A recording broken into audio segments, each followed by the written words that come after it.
नमस्कार दोस्त। Dark story with Ajay के हैरान कर देने वाले एपिसोड में आप लोगों का स्वागत है। भूत पिचास, लोगों का मानना है कि भूत वगैरह नहीं होते, लेकिन जिनके साथ ये बात बीती है वो इस पर यकीन भी करते हैं। आज मैं आपके सामने एक ऐसी स्टोरी लेकर आ गया हूँ जिसको सुनने के बाद आपका भी दिल दहल उठेगा। राजस्थान में अमित अपने मम्मी पापा के साथ रहा करते थे। अमित की उम्र उस लगभग 36 साल के आसपास रही होगी। उनके जो पिताजी थे, उनको मानना था कि उन्होंने किसी जिन को पाल रखा है। वो लोगों की सेवा भी किया करते थे, मतलब झाड़ फूक वगैरह भी किया करते थे, जिसके ऊपर ये ऊपरी हवा मतलब भूत प्रेत जिसको पकड़ लेता था, ये उसका उतारा भी किया करते थे। उनके पास काफ़ी बेशुमार दौलत थी, इसलिए पूरे गांव में ये चर्चा फैल चुकी थी कि यकीनन इन्होंने किसी जिन को पकड़ रखा है जो इनको काफ़ी धन दौलत देता है। एक दिन की बात है, जो अमित है ना, उनके पिताजी किसी के यहाँ पर गए हुए थे और वहाँ से किसी आत्मा को पकड़ कर लाते थे। और उनका एक कमरा बना हुआ था, मतलब जो उनका घर था काफ़ी अच्छा था, उसमें एक उन्होंने कमरा बना रखा था। उसी कमरे के अंदर वो पूजा पाठ वगैरह किया करते थे और जो भी एंटिटी वगैरह पकड़ के लाया करते थे उसी कमरे के अंदर उसको कैद कर दिया करते थे। उन्होंने काफ़ी एंटिटियाँ कैद कर रखी थी, ऐसे गांव वालों का मानना था। एक दिन अचानक से सुबह के टाइम जब सब परिवार उठता है तो क्या देखते हैं, जो अमित के पिताजी हैं ना, जो मतलब तंत्र मंत्र की विद्या के जानते थे, उनका देहांत हो चुका है। उनकी मौत हो चुकी थी, लेकिन उनकी मौत कोई नॉर्मल मौत नहीं थी। उनकी मौत मतलब उनको देखने से ऐसा लग रहा था कि किसी ने उनके शरीर में से आत्मा खींच के निकाली है, क्योंकि उनकी उम्र भी लगभग ज़्यादा नहीं, यही 60 साल के आसपास थी। लेकिन उनको देखकर ऐसा महसूस हो रहा था कि उनकी मौत नॉर्मल नहीं हुई है। उनकी मौत को देखने के बाद जो अमित होते हैं ना, वो काफ़ी चिंतित हो जाते हैं। अमित अपनी वाइफ से कहते हैं कि यकीनन खोना हो, कुछ तो गड़बड़ है। जो मतलब पिताजी की मौत कोई नॉर्मल मौत नहीं है। उनको देखने से ही लग रहा था कि किसी ने उनकी आत्मा को खींच के बाहर निकाला है। कहीं मेरा परिवार खतरे में तो नहीं। तो वो अपनी वाइफ से कहते हैं कि तुम ना कल बच्चों को लेकर मायके चली जाओ, मुझे कुछ साधना वगैरह करनी है। जो भी अमित थे ना, वो भी साधना वगैरह यही तंत्र मंत्र की विद्या अपने पापा से सीख रखी थी, वो तंत्र मंत्र की विद्या क्या करते थे। उनकी वाइफ ऐसा ही करती है और अगले दिन अपने बच्चों को लेकर अपने मायके चली जाती है। और जो अमित होते हैं ना, पूजा पाठ का सामान लेके आते हैं और अपने घर में जाके अपने आप को उस कमरे में कैद करके साधना करने लगते हैं। साधना करते करते करते वो जितनी भी एंटिटी वगैरह उनके पिताजी ने बांध के रखी थी, सबसे पूछते हैं कि पिताजी के साथ क्या हुआ था, पिताजी के साथ क्या हुआ था। उनको कोई भी जवाब नहीं मिलता। आखिर में वो अपने पिताजी से संपर्क करते हैं और उनके पिताजी आते हैं और कहते हैं कि मैं एक एंटिटी जिसका नाम होता है कच्चा कलुआ। कच्चा कलुआ एक ऐसी एंटिटी होती है जो नवजात बच्चे मर जाते हैं ना, वो माना जाता है कि अगर उन पर तंत्र मंत्र की विद्या करी जाए तो वो एक कच्चा कलुआ एंटिटी बन जाते हैं, जो काफ़ी शक्तिशाली होते हैं। उनके पिताजी बताते हैं अमित को कि वो एंटिटी कच्चा कलुआ जिसको मैंने बांध रखा था ना, किसी की गलती की वजह से वो एंटिटी आज़ाद हो गई। और रात में उसने, मेरी उम्र इतनी हो गई है कि मैं उसको बचा नहीं पाया, और मैं तुम लोगों को बताऊं इतना मौका उसने मुझे नहीं दिया और मेरी मौत हो गई। ये बात सुनने के बाद अमित काफ़ी घबरा जाते हैं। अगले दिन जो अमित होते हैं ना, मतलब उनकी जो वाइफ होती है मायके से वापस आ जाती है। वाइफ के आने के बाद अमित अपनी वाइफ को सारी बातें बताते हैं कि एक एंटिटी जिसको कच्चा कलुआ, उसने पिताजी की जान ली है। ये सुनने के बाद उसकी बीवी भी डर जाती है कि कहीं हमारे परिवार के ऊपर खतरा तो नहीं आ गया है। उसी रात जब पूरा परिवार सो रहा था, और मैंने आपको ये बताना भूल गया, जो उनकी वाइफ होती है ना, उसका नाम निर्मला था। निर्मला का एक ना, वो क्या कहते हैं, दूर का कोई रिश्तेदार होगा जिसका नाम शाम था। शाम भी उनके घर पे आया हुआ था। 7 8 दिन पहले शाम उनके घर आया था और उसी की गलती की वजह से, मतलब उसने कुछ गलती वगैरह कर दी थी जिसकी वजह से वो एंटिटी आज़ाद हो गई थी और उसने अमित के पिता की जान ले ली। जब पूरा परिवार उस रात सो रहा था तो अचानक से उनकी छत पर किसी के भागने की आवाज़ आती है। ऐसा लगता है कोई इधर से उधर दौड़ रहा है, लेकिन किसी की हिम्मत नहीं हुई कि छत पे जाकर देख लें। तो अमित उठते हैं और छत पे जाकर देखते हैं और वो वापस नहीं आते। उनके ना आने के बाद जो उनकी वाइफ होती है, उनके बच्चे वगैरह होते हैं ना, वो काफ़ी डर जाते हैं, लेकिन किसी की हिम्मत नहीं हो रही थी कि छत पे जाके देखे कि पिताजी के साथ क्या हुआ। सुबह सुबह होती है, उनकी वाइफ छत पे जाती है और क्या देखती है कि अमित की मौत भी बिल्कुल उनके पिताजी की तरह हुई है और मानो किसी ने उनको उधेड़ उधेड़ के मार डाला हो। जो उनकी वाइफ होती है झट से समझ जाती है कि और किसी की काम नहीं है, उसी कच्चे कलवे का काम है। ये देखने के बाद जो अमित की वाइफ होती है वो डर जाती है और रोना पीटना होता है। अंतिम संस्कार वगैरह होता है और अमित की वाइफ अपने बच्चों को लेकर अपने मायके चली जाती है। मायके में थोड़ा वक्त बिताने के बाद 1 डेढ़ महीना बीतता है। मैं आपको ये बताना भूल गया कि अमित की एक बहन भी थी, वो काफ़ी बीमार रहा करती थी, जिसका नाम पूनम था। पूनम अमित के साथ ही रहा करती थी। उनकी अभी शादी वगैरह नहीं हुई थी और तकरीबन उनकी उम्र भी 26-27 साल के आसपास हो चुकी थी, लेकिन वो किसी बीमारी से जूझ रही थी जिसकी वजह से उनकी शादी नहीं हो पा रही थी। और जब जो पूनम होती है ना, जब उनके पिताजी उनके भाई की देहांत हो जाता है, उनकी जो बहन होती है अपने मायके चली जाती है, तो जब पूनम की हालत दिन पर दिन बिगड़ती चली जाती है। जो उनके पड़ोस में एक 2 लड़कियां रहा करती थी जिनका नाम सुमन और कुसुम रख देते हैं। सुमन और कुसुम निर्मला के पास आया जाया करती थी, उनकी हालचाल मतलब उनका थोड़ा ख्याल रखा करती थी। और जो दोनों बहनें थी ना, उनका एक बड़ा भाई था जिसका नाम किशोर था। किशोर भी निर्मला का काफ़ी ख्याल रखा करता था। और एक दिन जो निर्मला कहती है ना कि मेरा आखिरी वक्त आ चुका है, वो सॉरी निर्मला कह रहा हूँ, पूनम कहती है मेरा आखिरी वक्त आ चुका है और मैं ये चाहती हूँ कि ना मुझे जलाया ना जाए, मुझे एक दुल्हन के जोड़े में दफना दिया जाए।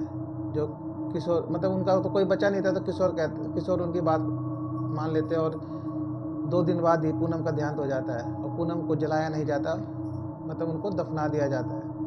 दफनाने के मतलब जो ये प्रक्रिया बीत जाती है, उसके 10 दिन बाद ही अचानक से जो किशोर होते हैं ना, उनकी जो बड़ी बहन होती है, उसको क्या दिखाई देता है कि हम जो उनका घर था ना अमित का, उनके मतलब निर्मला वगैरह का जो घर था जिसमें पूनम रहा करती थी, उसमें कोई भी नहीं बचा था। सब मतलब जब निर्मला अपने बच्चों को लेकर मायके चली गई थी और पूनम का भी देहांत हो चुका था और उनके पिता का भी और उनके भाई का भी, तो क्या देखते हैं मतलब उसकी बहन क्या देखती है किशोर की कि पूनम छत पर टहल रही है। उसको अपनी आंखों पर विश्वास नहीं होता। वो छत की तरफ देखती है और क्या देखती है कि पूनम तो उनको ही घूर घूर के देख रही है। ये देखने के बाद वो जोर से चीख मारती है। चीख की आवाज़ सुनकर उनके भाई और उनकी माता पिता इतनी तेजी से भाग के आते, कहते क्या हुआ? कहते हैं मैंने अभी देखा कि पूनम उस छत पर टहल रही थी। ये बात सुनने के बाद उन जो किशोर के मम्मी पापा होते हैं, किशोर कहते हैं यार तेरा वहम होगा, पूनम तो ये दुनिया छोड़कर जा चुकी है, तो तुझे वहाँ कैसे दिखाई दी? कहते नहीं भैया, मुझे ना अभी दिखाई दिया कि पूनम अपने छत पर टहल रही थी और वो मुझे ही घूर घूर कर देख रही थी। जैसे तैसे वो रात बीत जाती है। अगला दिन होता है। जो किशोर की बहन होती है ना, वो अपनी सहेली के साथ मार्केट गई होती है। मार्केट आने जाने का रास्ता में शमशान घाट पड़ा करता था। जैसे ही दोनों शमशान घाट के रास्ते से अपने घर वापस आ रही थी, अचानक से गर्मियों के मौसम में उनको इतनी ठंड लगने लग जाती है और कांपने लग जाती हैं। तो वो दोनों सहेलियां कांपने लग जाती हैं। कांपते कांपते जैसे शमशान घाट को पार करती हैं, दोनों नॉर्मल हो जाती हैं। घर पर आने के बाद जो किशोर की बहन होती है काफ़ी बीमार हो जाती है। इतनी बीमार हो जाती है कि उससे कुछ बोला ही नहीं जाता। और दूसरे ही घर में भी यही काम, जो उसकी सहेली होती है ना, वो भी काफ़ी बीमार हो जाती है। जो किशोर के पिताजी होते हैं ना, वो मतलब ऑटो लेने के लिए बाहर जाते हैं ताकि उनको हॉस्पिटल ले जाए। और लेकिन जब वो ऑटो लेने के लिए बाहर रोड पे आए तो क्या देखते हैं कि बगल वाले घर में भी रोने की आवाज़ आ रही है, काफ़ी चिल्लाने की आवाज़ आ रही है। जाकर क्या देखते हैं कि जो किशोर की बहन की सहेली है ना, वो काफ़ी बीमार है। वो भी बिल्कुल ही किशोर की बहन की तरह हरकतें कर रही है। अब दोनों को एक ही ऑटो में बिठाकर हॉस्पिटल ले जाया जाता है। हॉस्पिटल जाने के बाद दोनों नॉर्मल होती हैं और अगले दिन अपने घर आ जाती हैं। अगले ही दिन जो किशोर होते हैं उनके माता पिता को कहीं शादी या किसी पार्टी में फंक्शन में वगैरह के चक्कर में अपने मतलब रिश्तेदारों के घर जाना होता है और वो फ़ोन करते हैं कि आज हम वापस नहीं आएंगे, हम कल आएंगे, तो तुम अपनी बहनों का ख्याल रखना। और किशोर क्या होता है कि घूमने के लिए बाहर निकल जाते हैं और किशोर की दोनों बहनें और वो जो सहेली थी ना किशोर की बहन की, वो भी उनके साथ ही थी। जब किशोर की बहन खाना बना रही होती है, अचानक से किशोर की बहन को क्या लगता है, मतलब जो कि गली के बाहर, मतलब जैसे घर के बाहर कोई छन छन छन छन कर कर चल रहा है और आवाज़, मतलब पैरों की आवाज़ तो आ ही रही है और पायल की भी आवाज़ आ रही है। और वो क्या करती है, धीरे से खिड़की खोलकर देखती है और क्या नज़र आता है कि पूनम उसी खिड़की के दरवाजे से घूर घूर कर किशोर की बहन को देख रही है। ये देखने के बाद किशोर की बहन कितनी तेज से चीख मारती है और दोनों बहनें और उसकी सरी दौड़ कर आती है, कहती दीदी क्या हुआ? अरे पूनम अभी मुझे, पूनम यहाँ से मुझे देख रही थी। तो दोनों बहनें डर के मारे अपने भाई को फ़ोन करती हैं। किशोर दौड़ता हुआ घर आता है और अपनी बहनों की बातें सुनकर वो पूरी गली और पीछे का मोहल्ला पूरा घूम के आता है। कहता है यहाँ तो कोई नहीं है, तो तुम्हारा वहम हुआ होगा, पूनम तो यहाँ है ही नहीं। कहता है नहीं नहीं नहीं, पूनम अभी यहाँ थी। ये जब फिर अगले ही दिन जैसे उसके माता पिता आते हैं, वो सारी बात उसको बताते हैं, तो जो उनके माता पिता होते हैं कहते बहुत हुआ, ये पूनम तो बिल्कुल भी, मतलब पूनम ऐसा क्यों कर रही है, हमें क्यों सता रही है, हमारी क्या गलती है, हमने कौन से इसके परिवार को मारा है या कुछ किया। तो अगले जब उसके माता पिता आते हैं तो वो क्या करते हैं, तांत्रिक बाबा को बुलाते हैं। तांत्रिक बाबा आते हैं और कहते हैं कि चलो इस घर को खोलो, लेकिन किसी की हिम्मत ही नहीं होती कि उस घर को खोले। तांत्रिक बाबा खुद ही उस घर को खोलते हैं और उस घर को खोलने के बाद अचानक से इतनी ठंडक अंदर से आती है और तांत्रिक बाबा समझ जाते हैं कि यकीनन इस घर के अंदर कुछ बहुत ही काली शक्तियाँ छुपी हुई हैं। बाबा अंदर की तरफ जाते हैं, पूरे घर को ढूंढते हैं और क्या देखते हैं कि एक कमरा है जिसके अंदर ताला लगा हुआ है। बाबा कहते हैं कि इस कमरे के अंदर ताला लगा हुआ है तो इसको खोला कैसे जाए, इसकी चाबी किसके पास है, लेकिन उसकी चाबी किसी के पास नहीं होती।